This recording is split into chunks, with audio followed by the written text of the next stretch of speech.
Hello welcome to our YouTube channel rainbow maths. यहाँ पर हम क्लास 10th मैथ्स का फर्स्ट चैप्टर रियल नंबर्स कर रहे थे, जिसमें हमने एक्सरसाइज 1.1 कंप्लीट कर ली थी।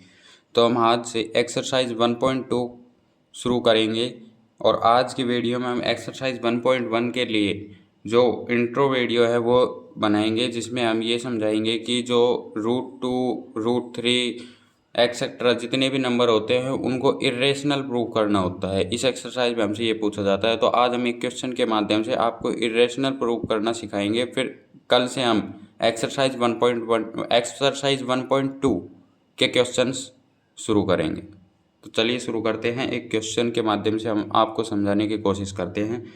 तो क्वेश्चन में हमें दिया हुआ है प्रूव √2 इज इरेशनल। तो हमें ये प्रूफ करना है कि जो √2 है ये एक इरेशनल नंबर है। तो इसको √2 को इरेशनल प्रूफ करने के लिए हम सबसे पहले ये प्रूफ करेंगे कि ये जो √2 है ये रेशनल नंबर नहीं है। अगर ये रेशनल नंबर नहीं होगा तो ये इरेशनल नंबर हो जाएगा। तो हम सबसे पहले इसको मान लेंगे कि ये जो √2 है ये एक रेशनल नंबर है। Let us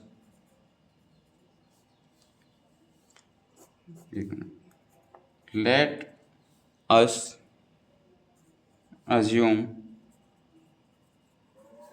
that √2 is rational।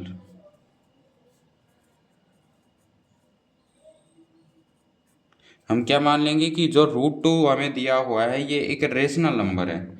तो रेशनल नंबर को हम कैसे लिख सकते हैं? रेशनल नंबर को लिखा जाता है p/q के फॉर्म में, a/b के फॉर्म में।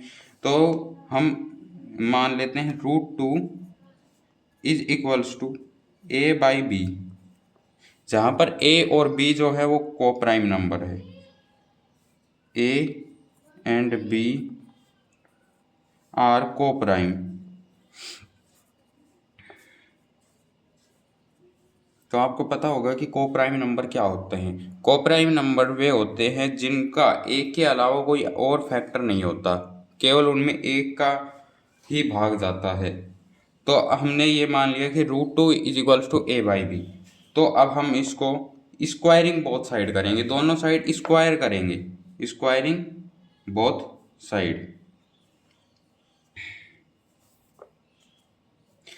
तो स्क्वायरिंग करने से पहले हम इसको एक इक्वेशन के फॉर्म में लिख लेंगे। तो b इधर डिवाइड में है, इस साइड हम शिफ्ट करेंगे b को, तो फिर ये इधर मल्टीप्लाई में चला जाएगा। √2 मल्टीप्लाई बाई b। मल्टीप्लाई को हम ऐसे डायरेक्ट भी लिख सकते हैं, √2b। इसका मतलब होता है √2 और b जो है ये आपस में मल्टीप्लीकेशन में है, इज इक्वल्स टू a। ये आ गया। तो हम इनको दो स्क्वायर कर देंगे बोथ साइड, स्क्वायरिंग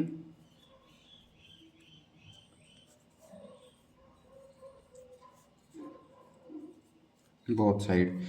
स्क्वायर करेंगे तो हमें क्या मिलेगा?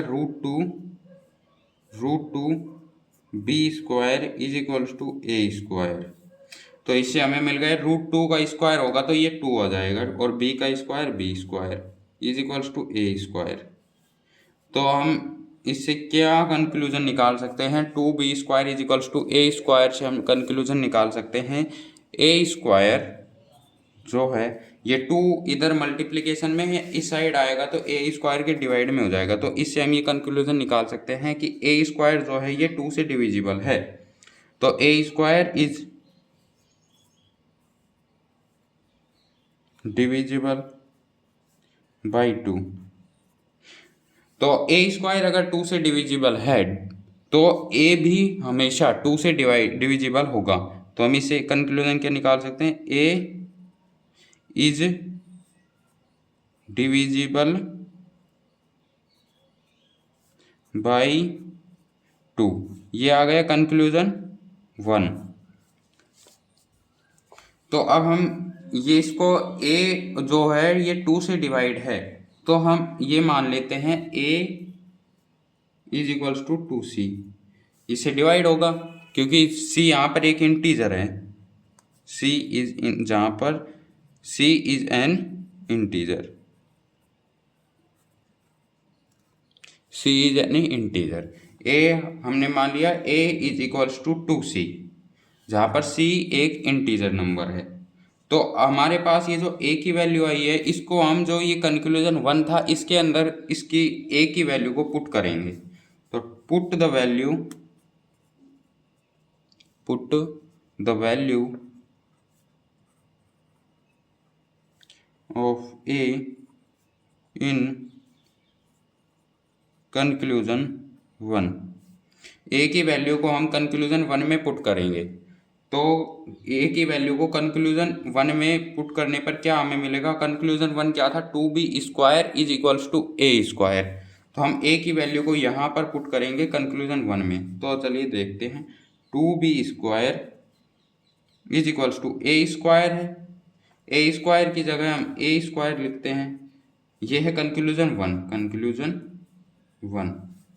तो a की वैल्यू पुट करते हैं हम 2c²। तो ये हमें क्या मिलेगा? ये हमें मिलेगा 2b² is equals to 4c²। तो ये 2 से डिवाइड हो जाएगा, 2 1 जा 2, 2 2 जा 4। तो हमें क्या मिला? b² is equals to 2c²। तो इससे हम क्या कंक्लूजन निकाल सकते हैं? सेकंड कंक्लूजन, b² के फैक्टर क्या होंगे? b² किससे डिवाइड होगा? ये इधर 2 मल्टीप्लाई में इस साइड जाएगा तो डिवाइड में हो जाएगा, तो b² डिविजिबल होगा 2 से। b² is divisible by 2। तो b² अगर 2 से डिविजिबल है तो b किससे डिवाइड होगा? डिविजिबल होगा, b भी 2 से डिविजिबल होगा। b is divisible by 2। ये हमारे पास क्या आ गई? ये आ गया हमारे पास कंक्लूजन 2।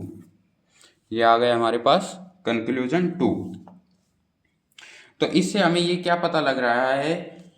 b² डिविजिबल है 2 से, यानी कि b भी डिविजिबल है 2 से। और कंक्लूजन 1 से हमें पता लग रहा है a जो है ये डिविजिबल बाई है 2 से, यानी कि a और b दोनों 2 से डिविजिबल है, यानी कि दोनों के कॉमन फैक्टर क्या है? 2 है। और हमने पहले क्या अज्यूम किया था यहाँ पर? हमने यहाँ पर अज्यूम किया था a और b, ये a और b जो है ये कोप्राइम नंबर है। कोप्राइम नंबर क्या होते हैं? ये होते कोप्राइम नंबर वे नंबर होते हैं जिनका केवल एक ही कॉमन फैक्टर होता है, 1, यानी कि वो केवल और केवल 1 से डिवाइड होते हैं। लेकिन हमने आगे कंक्लूजन क्या निकाला? कंक्लूजन में से हमें पता लग रहा है a और b के कॉमन फैक्टर 2 भी है, यानी कि कोप्राइम नंबर नहीं है। यानी कि हमारा जो अजम्पशन था कि ये रेशनल नंबर है, ये हमारा अजम्पशन जो है ये गलत है।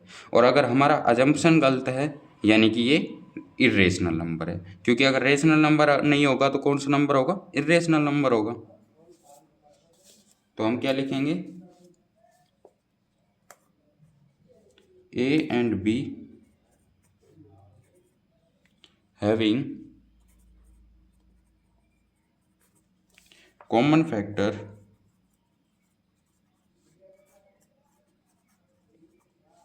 2, so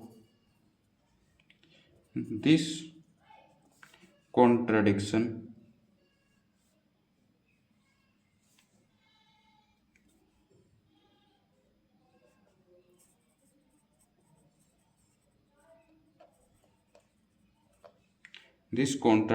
is arisen because of our wrong assumption। यानी कि a और b दोनों के कॉमन फैक्टर 2 है, यानी कि हमारा जो अजम्पशन था ये हमारा अजम्पशन रॉन्ग था, जिसकी वजह से ये कॉन्ट्राडिक्शन पैदा हुआ, ये विरोधाभास पैदा हुआ। आप ये भी लिख सकते हो एग्जाम में, और इसकी जगह आप ये भी लिख सकते हो a and b having common factor, so our assumption is wrong is that is √2 is rational number. क्या लिख सकते हैं? a and b having common factors 2, so our assumption is wrong that is √2 is a rational number। यानी कि हमारा a और b के common factor 2 है, यानी इसलिए हमारा जो अजम्पशन था √2 एक रेशनल नंबर है वो गलत है। और अगर हमारा अजम्पशन गलत है कि √2 एक रेशनल नंबर है तो फिर √2 हो जाएगा इर्रेशनल नंबर।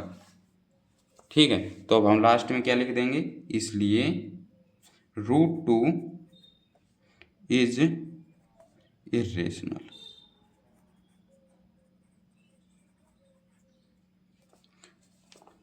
तो इस तरीके से हमने प्रूफ क्या कर दिया, √2 एक इर्रेशनल नंबर है। तो आपको समझ में आया होगा। अगर कोई भी प्रॉब्लम आ रही है तो कमेंट करके बता सकते हो। धन्यवाद। और कल से हम एक्सरसाइज 1.2 के क्वेश्चंस शुरू करेंगे।